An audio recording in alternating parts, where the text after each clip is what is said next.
got loaded ducks sitting in the water in front, and they'd all raise up over and put first round in the water. So you were putting out like 100 decoys, huh? And we had when we had them big boxes, yeah. Really? Yeah. All wood decoys too, huh? Boy. Yeah, they went sweet corn. But, I mean, at the time, nobody was really bothering you. The game warden come around once in a while.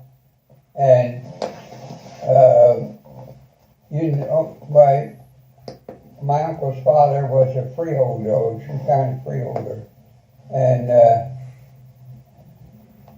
he got a handle on when the wardens was coming. Mm-hmm. Yeah. All right, let's put it that way. Right. When you didn't put no feet out in the morning, you know the warden was coming. Uh-huh. I mean, that's just the way it was. Yeah. But yeah, everybody was doing that back then. everybody was doing the same That was 80 years ago, yeah. But until weather got really bad, I mean, we got a little canvasbacks. Do you shoot many redheads or not really? We had flocks of redheads come just like broadbills. Really? We had up here in the back pond, in the north pond, the first year I gun there, I baited up back in the pond there to get a few black ducks back there, and I got a flock of about 100 wood ducks, and there was 150 to 200 redheads, and they stayed in it back there until the ice got bad. No kidding. But when they jumped up and moved, they left though. Uh-huh. They didn't go out on bayfront. Right. They liked it back in that quiet water in the back, and we shooting the shit out of them, and they didn't bother. But the minute it froze up back there, most of that shit went. Yeah. We still shot canvasbacks and broadbills, a couple of old spoil, and we had bufflehead up the ass running around. Nobody wanted to waste their ammunition. Right. And but Was there a lot of brain around back then too, or not really? the brant was here early until us get near ice time. Uh-huh. As soon as you got near the ice, like the geese. Yeah. As soon as the ice started to come, the geese put a roll left. Right. And then what I call brant went the same way. Mm-hmm. Now, they would go to the inlet, and Sparky shot the shit out of them up the Bonnie-Got Light all the time.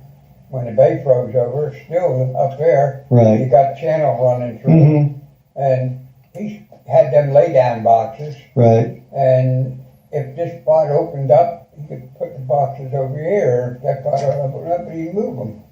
And he was gunning the club there. Which club did he gun? What the hell do they call it? High Bar Gun Club. Oh, really? High Bar Gun Club? Yeah. It was on the south side. It was in Shanty. Mm-hmm. Right alongside where the dike is. Okay. Yeah. In fact, you could walk to it. Right. After they put the dike through, Mm-hmm. you could walk to it. But, everything was, nobody was bothering you. The warden was coming around once in a great while. And when the wardens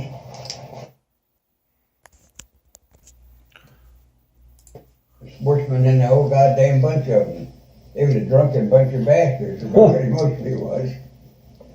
Hell, some of them couldn't, you'd have to help them out of the boat. Really? And you actually met Babe Ruth? Oh, yeah. And what was your story with that? Like, when was that? How old were you back then? Was about 15, I think. Really? Where did you meet him? On the Mill Creek Clubhouse, there was what you call, they had the first clubhouse on the creek, on the south side. And, wait a minute now. It was Kramer. One of the Kramers used to guide Babe Ruth? Yeah. They, no, wait a minute, no. No, I know you're in it. It's not Kramer.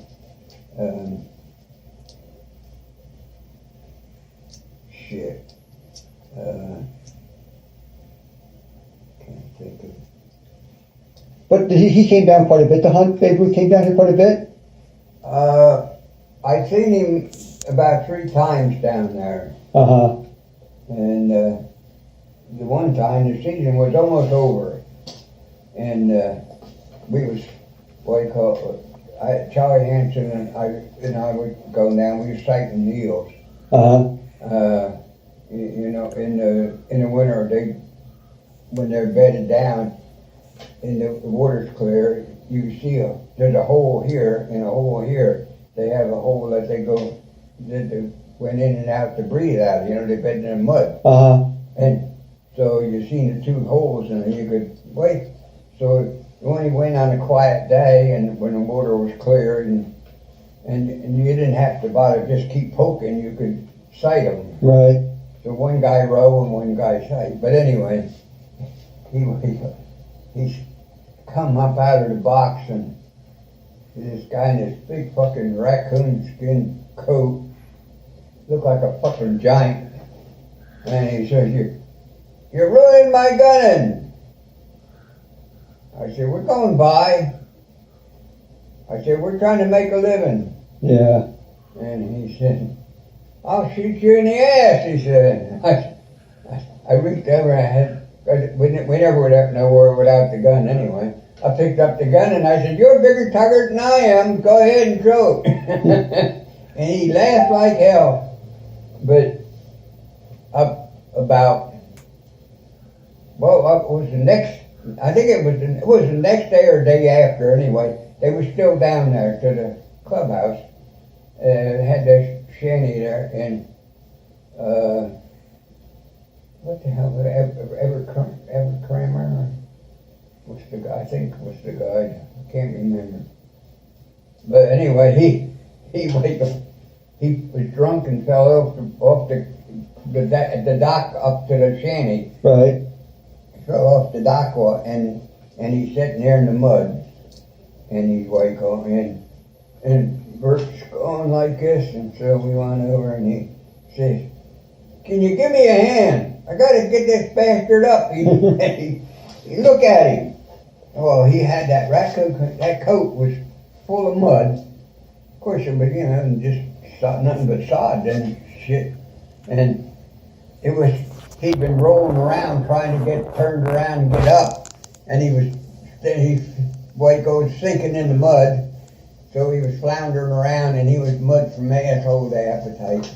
And Charlie and I sat there and we laughed like hell at him, We thought it was funny. And, but anyway, finally told him, you gotta take the coat off. We can't get a hold of you.